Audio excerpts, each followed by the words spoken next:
Du coup, comment comprendre votre engagement? Là, je vais sur un terrain vraiment très politique, ou en tout cas dans ce semblant de démocratie. Vous dites d'ailleurs que le vote est un des instruments, c'est un instrument, et vous utilisez finalement le vote dans le cadre d'une échéance, je pense à l'échéance européenne. Vous avez appelé, je crois, à voter pour la liste de la France Insoumise, Bien Marion sûr. Henry qui a été la tête de liste. Du coup, Oui. quel sens vous donnez à ce message politique, vous, en tant qu'intellectuel, justement, qui appelait à soutenir une liste dans le cadre d'une élection, semble-t-il, démocratique? Alors, il ne faut pas employer le mot démocratique, hein, c'est une élection, voilà, un peu pluraliste et tout.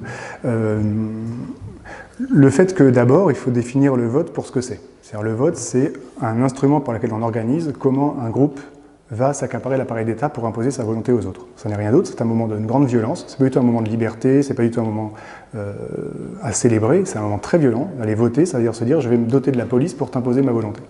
Et c'est dégueulasse de voter. En vérité, c'est moche, l'idée de voter. C'est pour ça que je dis qu'en fond, moi, j'aimerais beaucoup l'anarchisme. C'est-à-dire, si on pouvait briser la capacité à imposer aux autres quelque chose qu'ils ne veulent pas, je pense que ce serait le plus beau. Malheureusement, dans notre société antagoniste, ça paraît difficile, mais ça reste quand même le fantasme.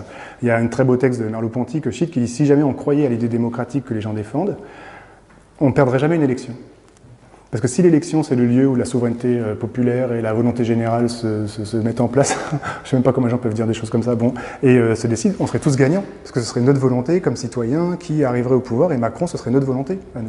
Alors les soirs d'élection, qu'est-ce qu'il fait Mélenchon? Il est triste, c'est une cinglante défaite, il faut tirer tout le monde dit ça. Donc si vous croyez à l'idée démocratique, mythologique, vous devriez dire « je suis toujours content, quel que soit le résultat, puisque c'est le peuple tout entier qui s'est doté de sa propre loi ».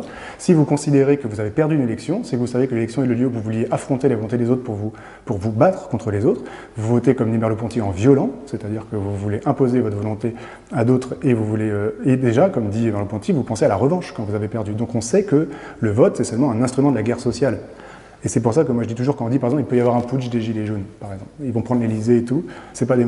mais moi je dis mais il n'y a aucune manière plus légitime, enfin le vote c'est une manière, mais il y a d'autres manières d'imposer sa volonté aux autres, il n'y a aucune raison que le vote soit plus légitime que d'autres modes d'accaparement de l'appareil d'État, et donc en tant que tel, le vote ou la prise de pouvoir un peu violente, c'est des manières d'imposer sa volonté, et ce qui compte c'est seulement est-ce que le monde va être plus juste, c'est pas les manières par lesquelles on vieillit la vie des autres.